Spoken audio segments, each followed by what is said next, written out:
Hi teman-teman, welcome to my adventure, my life, and my story with Agustinus Kakombohoy. Welcome to my video. I thank you very much for watching my video. And thank you for stopping by at my channel to see and to learn and to be a part of my life. Thank you very much. Buat teman-teman yang baru pertama kali nonton video saya, silakan menikmati video saya dari pertama sampai akhir. Silakan belajar dari cerita, pengalaman, dan semua yang bisa saya bagi buat teman-teman sekalian. Terima kasih juga buat teman-teman yang udah like, udah subscribe, udah share, dan udah hit the notif button, dan teman-teman mendapat first VIP service, yaitu get the latest video from my collection. Nah, kali ini kita mau bicara apa ya teman-teman? Mungkin teman-teman udah pikir-pikir, soalnya belakang ini kan saya sering membagikan topik tentang sosial. Nah, di pertemuan kita kali ini saya juga akan berbicara tentang topik sosial, hal yang sering kita lakukan setiap hari,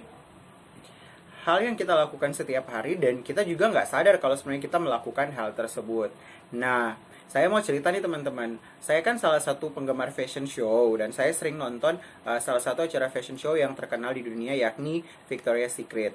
Nah, mungkin teman-teman yang penyuka Victoria's Secret juga udah tahu itu acara apa, tapi karena saya ngefans aja dengan acaranya yang sangat baik, model-modelnya juga cantik, dan mereka patut diteladani karena mereka adalah orang-orang yang hebat. Nah, di tahun berapa itu ada satu acara Victoria's Secret mau dilaksanakan di China. Dan di situ, karena untuk masuk China kan agak susah teman-teman, banyak urusannya. Dan ada satu model Victoria's Secret yang sebenarnya model ini sangat diharapkan untuk hadir di Victoria's Secret Fashion Show yang ada di China. Nah, tapi ada satu terjadi teman-teman. Model ini sebelum berangkat ke China, dia memposting satu gambar dia memimik wajah Buddha dengan matanya yang jadi dia mengikuti wajahnya Buddha dengan matanya yang diperkecil. Nah, teman-teman, sesuatu yang terjadi, ternyata postingannya itu dilihat dan akhirnya dia tidak diizinkan untuk masuk ke China.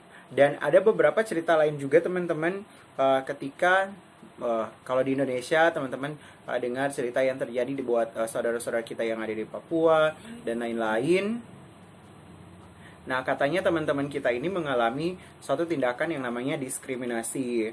Nah, diskriminasi ini ada bentuknya juga teman-teman, dan itu yang akan saya bicarakan buat kita pada saat ini.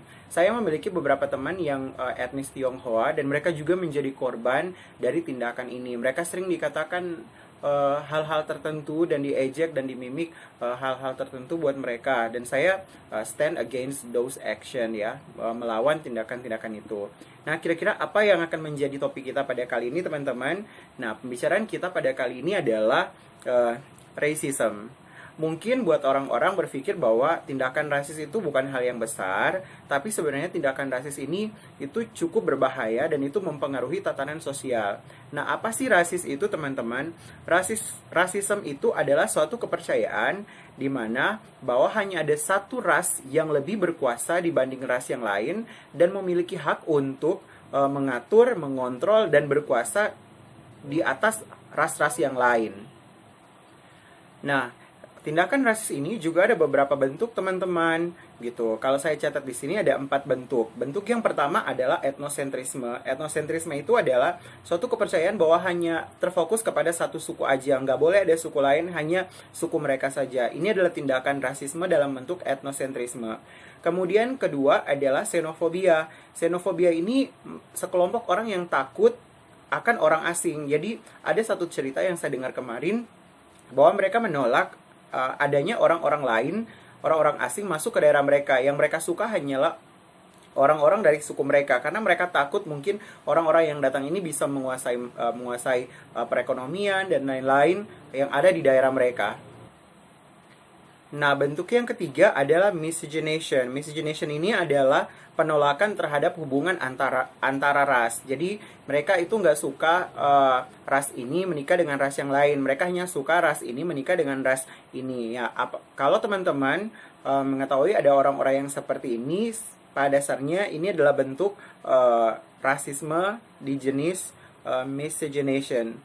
saya pernah sih menyaksikan cerita bahwa teman saya nggak boleh menikah di luar dari ras mereka gitu, dan mereka harus menikah dengan ras mereka karena ada alasan-alasan tertentu. Saya sih mengerti alasan-alasan itu, karena saya memahaminya ada satu dan lain hal. Tapi ada orang lain memang mereka benar-benar membenci hubungan antara ras, kalau boleh hanya ras mereka saja. Nah, rasisme yang keempat adalah stereotype, teman-teman. Stereotype ini adalah tindakan di mana seseorang mengeneralisasi satu suku atas tindakan satu orang saja. Jadi misalnya saya ada teman orang Batak nih, tapi dia melakukan tindakan ini, kemudian saya bilang, oh semua orang Batak melakukan hal itu. Nah, itu kita melakukan tindakan rasisme dalam bentuk stereotype, teman-teman. Nah, 4 jenis ini kira-kira teman-teman ada dekat di bagian mana? Kalau seandainya udah ada tanda-tandanya nih teman-teman, sebaiknya udah mulai diperbaiki, bisa mulai diperbaiki dan juga mulai dikurangi sedikit demi sedikit. Dampaknya teman-teman, ketika kita melakukan tindakan rasis, sebenarnya kita ada beberapa dampak yang cukup berat, dampak yang sangat berat juga dampaknya. Pertama adalah diskriminasi sosial. Ketika kita melakukan tindakan rasis, kita melakukan tindakan diskriminasi bahwa kita itu nggak boleh melakukan hubungan atau bergaul dengan orang-orang lain selain ras kita, teman-teman. Nah, seseorang yang rasis juga bisa melakukan tindakan kekerasan rasial begitu. Saya melihat waktu kita di pandemik ini, ketika kita mengalami pandemik ini, sejumlah orang Asia yang ada di Amerika, mereka juga mengalami beberapa tindakan kekerasan karena masalah ras, teman-teman. Dan di situ juga ada tindakan rasisme di mana mereka mengeneralisir bahwa semua orang Asia itu menjadi penyebab penyebaran virus COVID-19 ini, padahal bukan, teman-teman. Kasihan sih beberapa orang itu mengalami kekerasan fisik karena dampak dari rasisme yang dibuat oleh orang-orang. Nah, dampak lain yang paling parah yakni adalah genocide. Genocide ini adalah tindakan pembunuhan massal terhadap suku tertentu. Kita mungkin pernah dengar cerita, teman-teman. Sebelumnya ada ras-ras yang berusaha untuk dimusnahkan karena dimusnahkan oleh beberapa orang, dan mungkin di beberapa negara tindakan itu masih ada sampai sekarang, yang sangat disesali sih sebenarnya, teman-teman, kenapa ada tindakan pemusnahan beberapa ras oleh orang-orang tertentu. Kira-kira apa sih penyebabnya sampai orang-orang itu bisa rasis, teman-teman? Penyebabnya adalah sejumlah orang itu nggak open-minded, tidak memiliki pemikiran dan wawasan terbuka bahwa setiap orang itu berasal dari suku yang berbeda, memiliki perbedaan latar belakang, tempat, dan lain-lain begitu. Sejumlah orang ini juga kemungkinan besar tidak memiliki pergaulan yang luas di luar dari rasnya, teman-teman. Ya, buat orang-orang ini disarankan mereka harus berusaha mencari teman di luar dari suku mereka supaya mereka bisa belajar satu dengan yang lain tentang perbedaan ras yang ada, yang mereka temukan di pergaulan mereka begitu. Kenapa saya sampai bisa belajar tentang ini, bisa mengerti dengan orang lain? Karena saya memiliki teman yang cukup banyak dari berbagai ras, dari ujung Aceh sampai di ujung Papua. Saya memiliki teman-teman dari sana. Kemudian penyebab yang lain adalah ada sejumlah orang merasa insecure, merasa tidak aman ketika hadirnya orang lain dari suku yang berbeda. Saya juga nggak mengerti sih, mungkin mereka merasa tidak aman dan merasa tidak nyaman juga dengan keberadaan orang-orang tersebut. Mungkin juga dia ini, saya nggak tahu, bisa juga melakukan stereotype karena trauma dengan orang-orang sebelumnya. Dan ketika ada orang lain yang datang dari suku yang sama, dia takut, trauma dengan orang-orang tersebut. Walaupun sebenarnya orang-orang juga berbeda, teman. Itu bukan masalah ras, tapi masalah kepribadian orangnya saja, masalah individu. Dan ya kasihan kalau di stereotip bahwa semua orang berasal dari suku yang tersebut melakukan tindakan yang sama, padahal bukan juga, teman-teman. Nah, sebenarnya juga, teman-teman, tindakan rasisme ini tidak jauh dari tindakan verbal abuse, karena sejumlah orang yang melakukan tindakan rasisme ini lebih kepada berbicara kasar, menghina, mengejek orang-orang lain dari ras yang berbeda. Nah, di video kali ini saya mengajak teman-teman untuk tidak melakukan hal ini.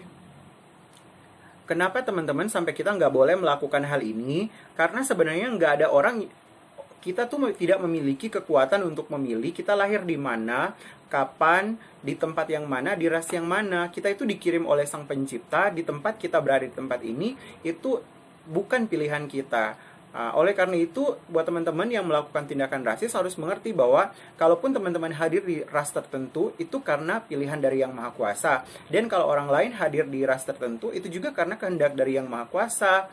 Jadi, kalau menghina, mengejek untuk ras-ras yang lain, itu tindakan yang sangat disesali teman-teman. Berarti kita juga melawan kehendak dari Yang Maha Kuasa, karena keberadaan orang-orang tersebut di ras tersebut itu pure kehendak dari Sang Pencipta. Nah, buat teman-teman yang melakukan tindakan rasis, mohon diberhentikan sekarang, apapun itu alasannya. Yang saya temukan banyak juga alasannya karena bercanda, mengejek. Ini nggak lucu deh, semua tindakan rasis yang dengan alasan bercanda itu nggak baik teman-teman. Mungkin sejumlah orang bisa berkata, "Hai bro, santai aja loh, kita kan hanya bercanda." Kasihan ya, jalan hidup orang dibikin bahan candaan buat orang lain gitu. Nah, mohon buat teman-teman sekalian berhenti ya melakukan tindakan rasis, dan mohon video ini juga bisa dibagikan kepada orang lain supaya orang-orang lain tuh yang melakukan tindakan rasis bisa belajar bahwa tindakan rasis ini itu adalah tindakan yang melawan kehendak dari Sang Pencipta. Terima kasih buat teman-teman yang udah mau belajar, mau mencoba mencoba menerima bahwa setiap kita itu berbeda, dan marilah bangun komunikasi yang baik dengan ras yang lain, saling belajar apa perbedaannya. Tapi perbedaan itu bukan memisahkan kita, tapi menjadi kekayaan buat kita untuk hidup saling berdampingan. Nah, that's all I'm talking about to you. Terima kasih udah nonton video saya. Mudah-mudahan semoga video ini menjadi berkat buat teman-teman sekalian. Don't forget to like, subscribe, and share. And hit the notif button so you can get the latest information from me. I'm so sorry with some sound disruption di video kali ini karena saya capek dengan kendaraan yang lagi bolak-balik di depan tempat tinggal saya gitu. Saya berharap itu tidak menjadi halangan buat teman-teman untuk mendengar video saya. Terima kasih, sampai jumpa di pertemuan selanjutnya. Salam berbenah diri dari saya.